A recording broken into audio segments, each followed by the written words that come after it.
नमस्कार, फाइटर समाचार में आपका स्वागत है। पेश आज 17 मार्च गुरुवार दोपहर 2 बजे राजस्थान की खास खबरें। चित्तौड़गढ़ एसीबी ने बेंगू एसडीएम और तहसील कार्यालय में दबिश दी। तहसील में एक बाबू के पास 3 लाख रुपए मिले।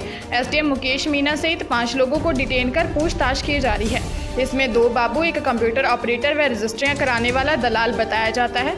ऑफिस व घर पर भी एसीबी ने सर्च किया। एसीबी की एसपी डॉक्टर विक्रम सिंह की अगुवाई में टीम तहसील कार्यालय पहुंची।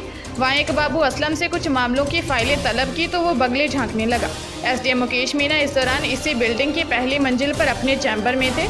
जब उन्हें एसीबी टीम आने की भनक लगी तो वे उठकर बाहर निकले और पास स्थित अपने सरकारी आवास पर चले गए।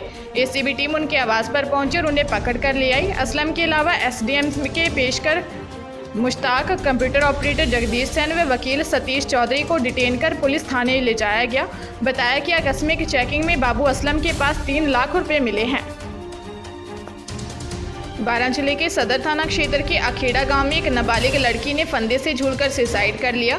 नाबालिग पढ़ाई के लिए मौसी के घर रहती थी। फिलहाल मौत के कारणों का खुलासा नहीं हो पाया है। पुलिस ने बताया कि किशन के करवरी खुर्द निवासी रूबीना करीब 3 साल से पढ़ाई के लिए मौसी के घर अखेड़ा में रह रही थी, जहां नाबालिग लड़की ने कमरे में फंदा लगा लिया। घर पर मौजूद मौसी व अन्य लोगों ने कमरे में जाकर देखा तो वह फंदे से लटकी हुई मिली। पुलिस मामले की जाँच कर रही है। राजस्थान माध्यमिक शिक्षा बोर्ड की 24 मार्च से शुरू होने वाली वर्ष 2022 की मुख्य परीक्षाओं में दृष्टिबाधित छात्रों को टिंटेड ग्लासेस या coloured overlay, abacus, geometry tools, talking calculator, Taylor frame की सुविधा मिलेगी। बोर्ड पहली बार इस तरह की सुविधाएं देने जा रहा है। अन्य विशेष योग्यजन परीक्षार्थियों के लिए भी उनके उपयोग में आने वाले किट परीक्षा के दौरान प्रदान किए जाएंगे। इसके लिए बोर्ड ने प्रदेश भर के सभी केंद्राधीक्षकों को अवेयर कर दिया है। बोर्ड की परीक्षाओं में बैठने वाले दृष्टिबाधित विशेष योग्यजन आदि परीक्षार्थियों की संख्या भले ही कम है, लेकिन इन परीक्षार्थियों को प्रोत्साहित करने के लिए राज्य सरकार प्रयास कर रही है। बोर्ड ने भी ऐसे परीक्षार्थियों को परीक्षा प्रश्न पत्र हल करने में मदद के लिए विभिन्न टूल प्रदान करने का निर्णय किया है।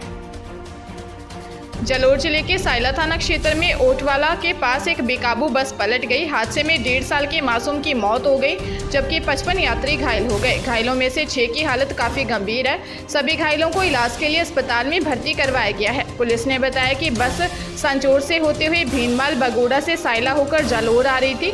बस तेज गति से दौड़ रही थी और इसमें क्षमता से ज्यादा सवारियां भरी हुई थी। सवारियों ने बताया कि ड्राइवर लापरवाही से और तेज स्पीड में बस को चला रहा था, ऐसे में बस पलट गई।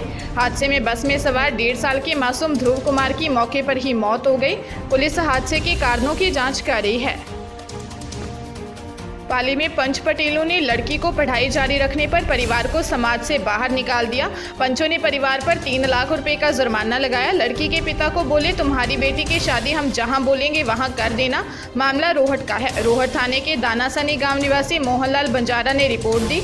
इसमें बताया कि पंच पटेलों ने उसके परिवार को 4 साल पहले समाज से बहिष्कृत कर दिया। 3 लाख रुपए का जुर्माना लगा दिया। पंच उसके घर आए और कहा, तुम्हारी बेटी की सगाई शादी हम कहते हैं वहां कर दो। वह पढ़ लिख कर कुछ बनना चाहती थी, इसलिए मोहनलाल ने सगाई शादी नहीं करने से इनकार कर दिया। मोहनलाल बोला कि बेटी आगे पढ़ना चाहती है। आरोप है कि इससे पंच पटेल नाराज हो गए और समाज से बाहर निकाल दिया। पुलिस ने आरोपियों के खिलाफ मामला दर्ज कर जांच शुरू कर दी है। जयपुर शहर में अवैध हथियारों की तस्करी करने के मामले में पुलिस ने पिता पुत्र को गिरफ्तार किया है।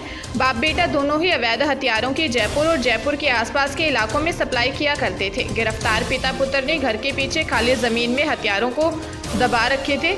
इनके पास से 7 पिस्टल और 17 जिंदा कारतूस पुलिस को मिले हैं। पुलिस पूछताछ में बलराम ने बताया कि वह अवैध हथियारों के अवैध व्यापार में पिछले कई सालों से एक्टिव है। वह 2 दर्जन से अधिक हथियार एमपी से लाकर जयपुर और आसपास के इलाकों में बेच चुका है। आरोपी ने बताया कि वह यह मध्य प्रदेश के धार निवासी रोनी सरदार से हथियार लेकर आता था। पुलिस मामले की जांच में जुट गई है। भरतपुर के रूपवास थाना क्षेत्र में एक पिकअप ने 3 बाइक सवार युवकों को टक्कर मार दी, जिसमें से एक युवक की मौत हो गई और 2 युवक गंभीर घायल हैं, जिनका इलाज रूपवास के अस्पताल में जारी है। पिकअप का ड्राइवर पिकअप को छोड़कर फरार हो गया। पिकअप में अंडे भरे हुए थे और पिकअप धौलपुर की तरफ जा रही थी। घटना धौलपुर रोड पर हुई।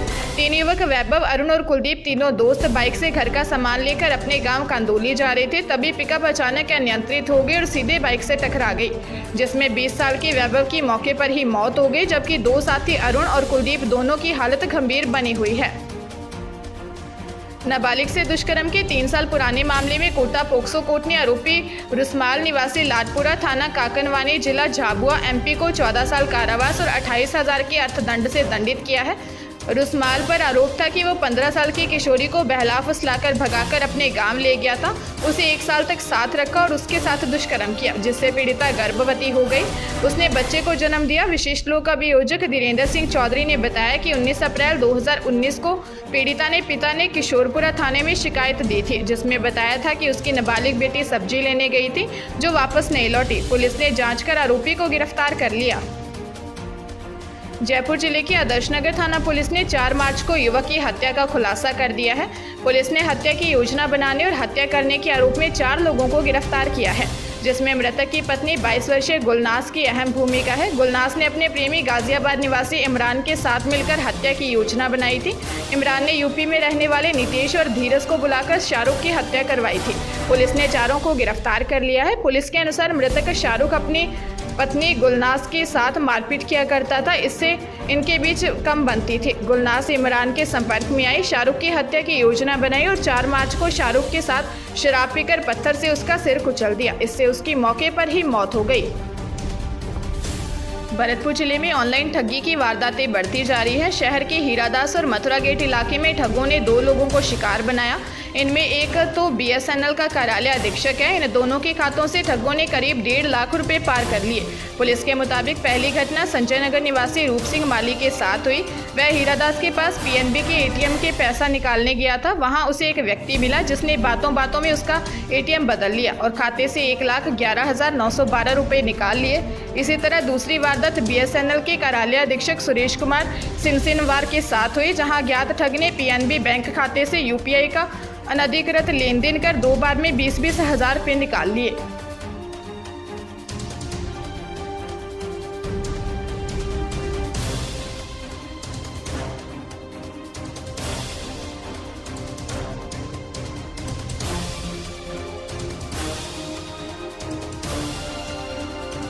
ताजा तरीन खबरों के लिए फाइटर न्यूज को सब्सक्राइब करें और बेल आइकन को प्रेस करें ताकि नई न्यूज अपडेट होते ही आपके फोन की घंटी बज जाए।